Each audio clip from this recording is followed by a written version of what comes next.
Hello, maayong adlaw.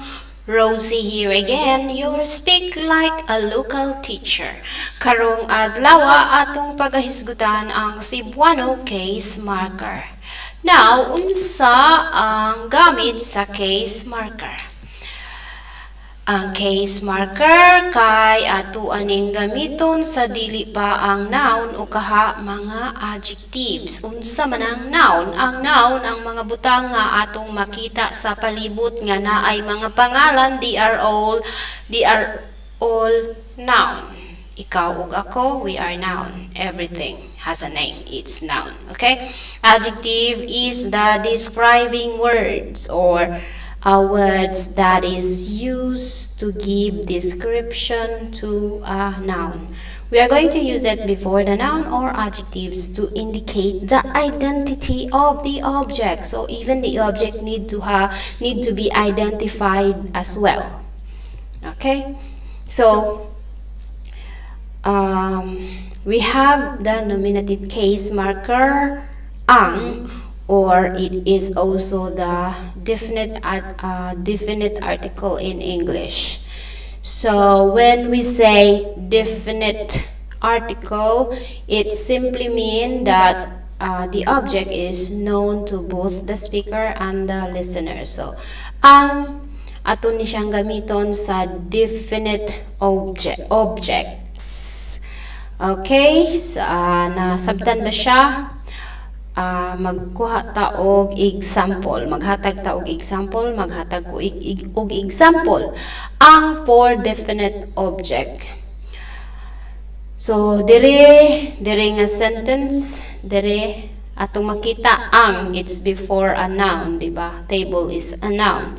So ang lamesa kay dako kaayo, lamesa kay dako kaayo, the table is too big.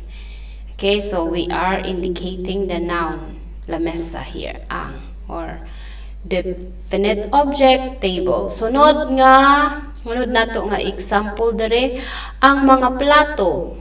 By the way, mga, it's after the case marker ang. Pag naay mga, that means the subject is plural. Ang mga plato, baso, kutsara kay nakaandam na sa lamesa. So in English, the plates, glasses, and spoons are ready on the table. Next, ang bata kay gainom og juice. The kid is drinking juice. So our noun here is bata.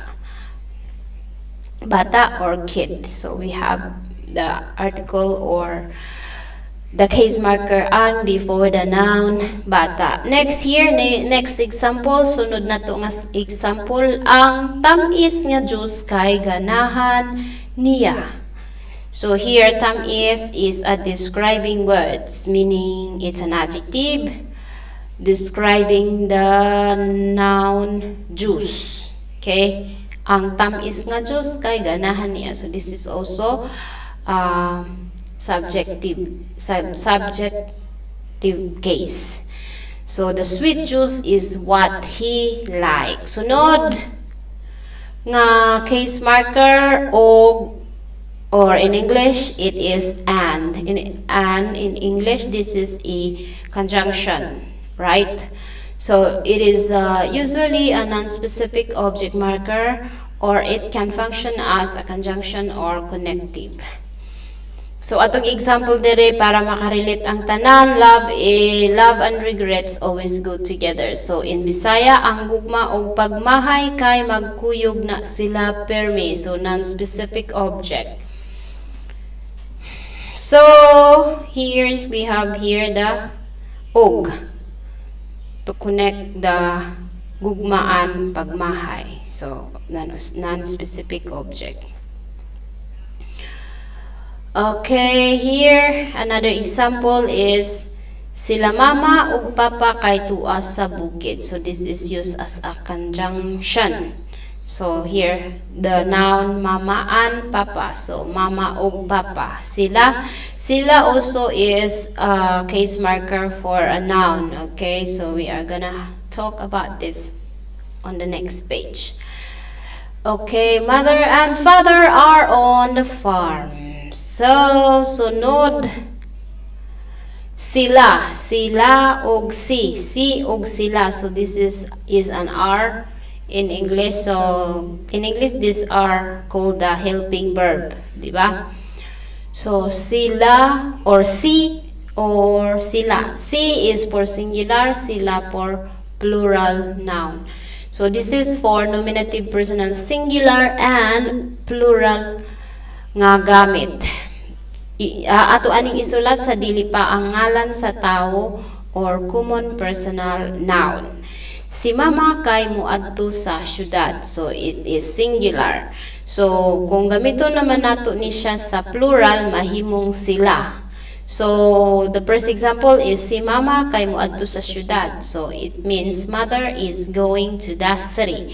Now, we are going to use sila in plural, which is plural.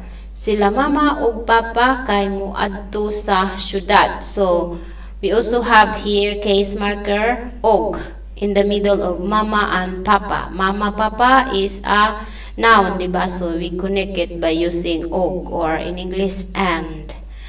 Mother and father are going to the city. Okay, plural.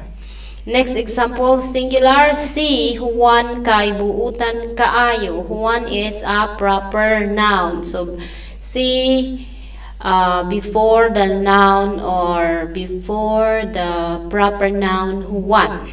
Okay, here Juan is very kind. Next example, proper name of a person as well. Sila Juan this is for plural use, okay? So, sila Juan ug Juana kay managsuon. So, Juan and Juana are siblings. Nakuha na ba? Muadto ta sa sunod nga palid or next page, which is mga pangutana. Mga pangutana, unsa imong nakita sa picture? Dere, unsa nga nakita nimo sa picture? So, what do you see in the picture? Unsa ang gibuhat sa bata? Tubag. Isulat sa comment section ang tubag gamit ang correct nga marker or case marker.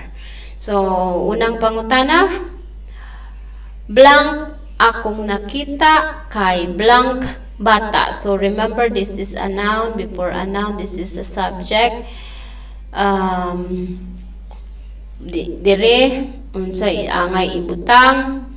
Bata nga nagkaon blank pan. Pan is bread, okay? Not the frying pan, but a pan is bread in Cebuano.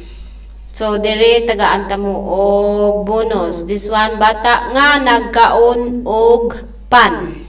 Okay? What I can see in the picture is a kid who is eating bread. Sunod, gahimo blank cake blank ani name of a person blank ang iyang anak. So, tulo ka case marker atong kinahanglan dire sa yun ra kaayo ni siya. By looking at this English translation, Annie and her daughter are making cake. So, you can figure it out, okay? You are good at this. This one, another way around, blank ani, blank ana kay gahimo og cake. So, we already have a case marker here, and also you need another case marker in here. Ani and Ana are making cake. Did you understand? Sana or hinaot ko nga naamoy nakuha karong adlaw. Din hinalang takutob og sa makausapa hangtod sa sunod higayon. Dagang salamat og amping kanunay. We will end it here till next time. Thank you very much and take care always. Bye-bye!